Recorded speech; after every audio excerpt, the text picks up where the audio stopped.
ನಮಃ ಶಿವಾಯ.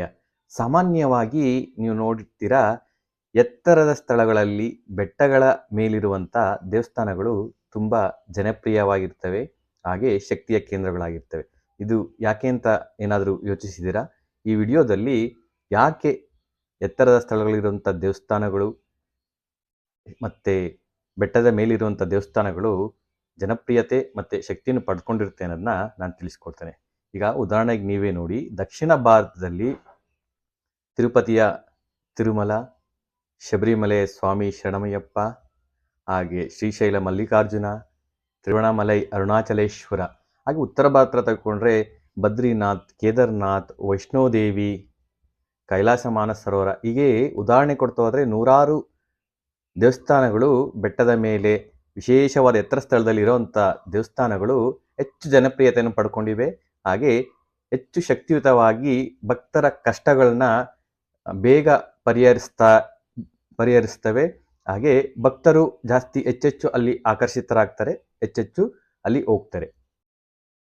ನೋಡಿ, ನಮ್ಮ ದೇವಸ್ಥಾನಗಳ ಒಂದು ವಾಸ್ತು ಇದೆಯಲ್ಲ, ನಮ್ಮ ಹಿರಿಯರು ಋಷಿಮುನಿಗಳು ಹೇಗೆ ಮಾಡಿದ್ದಾರೆ ಅಂದರೆ, ತುಂಬ ವೈಜ್ಞಾನಿಕವಾಗಿ, ತುಂಬ ಈ ಕಾಸ್ಮಿಕ್ ಎನರ್ಜಿ, ಬ್ರಹ್ಮಾಂಡದ ಶಕ್ತಿ ಆ ದೇವಸ್ಥಾನದಲ್ಲಿ ಬಂದು ನಂತರ ಎಲ್ಲ ಕಡೆ ಸಂಚಾರ ಆಗುವ ರೀತಿಯಲ್ಲಿ ದೇವಸ್ಥಾನ ಕಟ್ಟಡವನ್ನು ನಿರ್ಮಾಣ ಮಾಡಿರ್ತಾರೆ.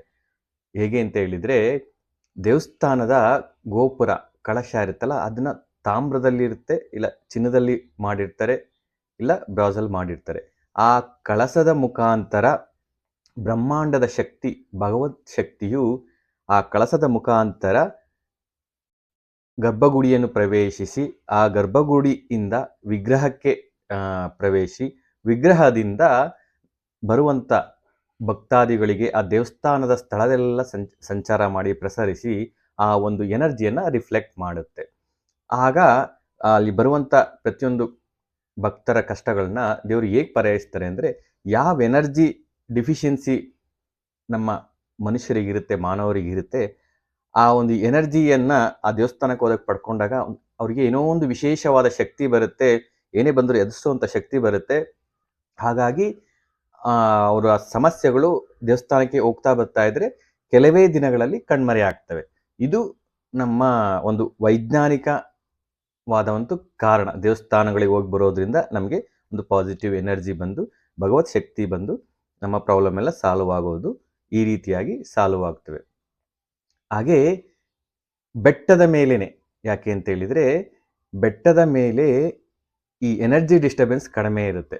ಯಾಕೆ ಅಂತ ಹೇಳಿದರೆ, ಎತ್ತರದ ಸ್ಥಳದಲ್ಲಿ ಬೇಗ ಆಕಾಶದಲ್ಲಿರುವಂಥ ಭಗವತ್ ಶಕ್ತಿಯನ್ನು, ಬ್ರಹ್ಮಾಂಡದ ಊರ್ಜವನ್ನು ಅಟ್ರಾಕ್ಟ್ ಮಾಡಲಿಕ್ಕೆ ಈಸಿಯಾಗಿ ಅಟ್ರಾಕ್ಟ್ ಆಗಿ ಆ ಗರ್ಭಗುಡಿಗೆ, ಆ ಕಳಸದಿಂದ ಗರ್ಭಗುಡಿಗೆ ಬಂದು ವಿಗ್ರಹದಲ್ಲಿ ಸ್ಟೋರ್ ಆಗಿ ನಂತರ ಆ ದೇವಸ್ಥಾನ ಸರೌಂಡಿಂಗ್ ಎಲ್ಲ ಎನರ್ಜಿ ಫೀಲ್ಡು ತುಂಬ ರಿಚ್ ಆಗಿರುತ್ತೆ, ಜಾಸ್ತಿ ಇರುತ್ತೆ. ಹಾಗಾಗಿ ಆ ಎತ್ತರ ಸ್ಥಳಗಳಲ್ಲಿ, ಬೆಟ್ಟದಲ್ಲಿರುವಂಥ ದೇವಸ್ಥಾನಗಳಲ್ಲಿ ಜಾಸ್ತಿ ಹೆಚ್ಚೆಚ್ಚು ಜನರು ಆಕರ್ಷಿತರಾಗ್ತಾರೆ. ಹಾಗೆ ಹೆಚ್ಚೆಚ್ಚು ಜನರ ಸಮಸ್ಯೆಗಳು, ಕಷ್ಟಗಳು ಕರಗ್ತವೆ, ಕಷ್ಟಗಳು ಕಣ್ಮರೆ ಆಗ್ತವೆ. ಹಾಗಾಗಿ ಎತ್ತರ ಸ್ಥಳಗಳಿಗೆ ಎಲ್ಲರೂ ಹೋಗ್ತಾರೆ. ಈಗ ಉದಾಹರಣೆಗೆ, ಎಷ್ಟು ಇಂಜಿನ್ ಕೆಪಾಸಿಟಿ ಜಾಸ್ತಿ ಇರುತ್ತೋ ಅಷ್ಟು ಕಾರ್ಯಕ್ಷಮತೆ ಜಾಸ್ತಿ ಇರುತ್ತೆ. ಎಷ್ಟು ಒಂದು ಎನರ್ಜಿನ ಆ ಸ್ಥಳ, ಆ ದೇವಸ್ಥಾನದಲ್ಲಿರುವಂಥ ವಿಗ್ರಹ, ಭಗವಂತನ ಶಕ್ತಿ, ಆ ಒಂದು ಚೇತನ ಜಾಸ್ತಿ ಇರುತ್ತೋ ಅಲ್ಲಿ ಅದರ ಒಂದು ಕಾರ್ಯಕ್ಷಮತೆ ಜಾಸ್ತಿ ಇರುತ್ತೆ, ಭಕ್ತರು ಜಾಸ್ತಿ ಬರ್ತಾರೆ, ಅವರ ಕಷ್ಟಗಳೆಲ್ಲ ಕಡಿಮೆ ಆಗುತ್ತೆ, ಅವ್ರ ಪ್ರಾಬ್ಲಮ್ಗೆಲ್ಲ ಸೊಲ್ಯೂಷನ್ ಸಿಗುತ್ತೆ. ಕಡಿಮೆ ಜಾಗದಲ್ಲಿ ಡಿಸ್ಟರ್ಬೆನ್ಸ್ ಇದ್ದರೆ, ಎನರ್ಜಿ ಫ್ಲೋಗೆ, ಮೂವ್ಮೆಂಟ್ಗೆ ಪ್ರಾಬ್ಲಮ್ ಇತ್ತು ಅಂತ ಹೇಳಿದ್ರೆ ಆ ಕ್ಷೇತ್ರಗಳು, ಆ ದೇವಸ್ಥಾನಗಳು ಅಷ್ಟು ಪಾಪ್ಯುಲಾರಿಟಿಯನ್ನು ಪಡ್ಕೊಳ್ಳೋದಿಲ್ಲ.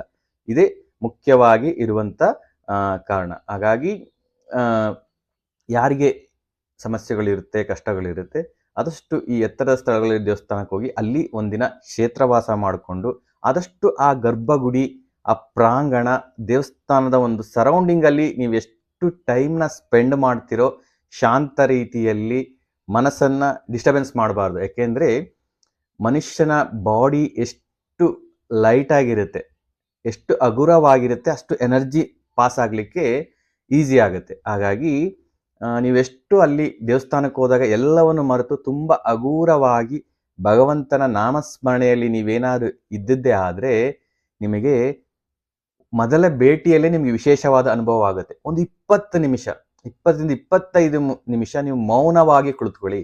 ಮೌನ ಅಂದರೆ ಮಾತಾಡೋದಿಲ್ಲ ಅಂತಲ್ಲ, ಮನಸ್ಸೊಳಗಡೆನೂ ಮಾತಾಡ್ತಾ ಇರ್ತೀರ. ಭೂತ ಭವಿಷ್ಯತ್ ಕಾಲದಲ್ಲಿ ಮನಸ್ಸು ಚಲಿಸ್ತಾ ಇರುತ್ತೆ. ಸೊ ಅದನ್ನೆಲ್ಲ ಇದು ಮಾಡ್ದಂಗೆ ಭಗವಂತನ ನಾಮಸ್ಮರಣೆಯಲ್ಲೇ ನೀವೊಂದು 20ರಿಂದ 25 ನಿಮಿಷ ಕುಳಿತುಕೊಂಡು ಮತ್ತೆ ನೀವು ನೋಡಿ, ನಿಮಗೆ ಒಂದು ವಿಶೇಷವಾದ ಒಂದು ಎನರ್ಜಿ ಪಾಸ್ ಆದಂಗೆ ಆಗುತ್ತೆ, ಏನೋ ಅಗೌರವ ಆದಂಗೆ ಆಗುತ್ತೆ. ಈಗ ತಿರುಪತಿಗೆ ಹೋಗಿ ಬರಬೇಕಾದ್ರೇ ಕೆಲವರಿಗೆ ವಿಶೇಷವಾದ ಫೋನ್ ಕಾಲಲ್ಲಿ ಬಂದ್ಬಿಡುತ್ತೆ, ನಿಮ್ಮ ಕೆಲಸ ಆಗಿದೆ, ನಿಮಗೆ ಶುಭ ಸುದ್ದಿ ಅನ್ನೋದು ತಂದುಕೊಡ್ತಾರೆ. ಹಾಗೆ ತಿರುವಣ್ಣಾಮಲೆಗೆ ಹೋದ್ರೂ ಅದೇ ರೀತಿಯಾಗಿ ಎಷ್ಟೋ ರೋಗಗಳು, ಎಷ್ಟೋ ಆರೋಗ್ಯ ಸಮಸ್ಯೆಗಳು ಬಗೆಹರಿದಿವೆ. ಸ್ವಾಮಿ ಶರಣಮಯ್ಯಪ್ಪ ಶಬರಿಮಲೆಗೆ ಹೋದವ್ರಿಗೂ ಹಾಗೇನೆ ಎಷ್ಟೋ ಜನಕ್ಕೆ ತುಂಬ ಲೈಫಲ್ಲಿ ಗ್ರೋತ್ ಅನ್ನೋ ಸಿಕ್ಕಿದೆ. ಬದ್ರಿನಾಥ್, ಕೇದಾರ್ನಾಥ್, ಹೀಗೆ ಉದಾಹರಣೆ ಕೊಡ್ತಾ ಹೋದರೆ ನೂರಾರು ದೇವಸ್ಥಾನಗಳಿಗೆ ಹೋಗಿ ಬಂದವರ ಜೀವನದಲ್ಲಿ ಗಮನೀಯವಾದ ಒಂದು ಬೆಳವಣಿಗೆ, ಒಂದು ಮಹತ್ತರವಾದ ಒಂದು ಅಭಿವೃದ್ಧಿ ಅನ್ನೋದ ಅವ್ರು ಸಾಧಿಸಿದ್ದಾರೆ ಅನ್ನೋದನ್ನ ನಾನು ತಿಳ್ಕೊಬೋದು. ಸೊ ಇದೆ, ಎಲ್ಲರೂ ಅಷ್ಟೇ ಆ ಕ್ಷೇತ್ರಗಳಿಗೆ ಹೋಗಿ ಒಂದಿನ ಅಲ್ಲಿ ಸ್ಟೇ ಮಾಡಿ ಆ ಕ್ಷೇತ್ರವಾಸ ಮಾಡ್ಕೊಂಡು ಬಂದರೆ ನಿಮಗೆ ಒಂದು ಆ ಭಗವಂತನ ಶಕ್ತಿಯನ್ನು ನೀವು ಪಡ್ಕೊಂಡ್ರೆ ನಾವು ಏನು ಸಾಧಿಸ್ಲಿಕ್ಕಾಗಲ್ಲ, ಎಲ್ಲವನ್ನೂ ಸಾಧಿಸ್ಬೋದು. ಇದೇ ಇರುವಂಥ ಸತ್ಯ.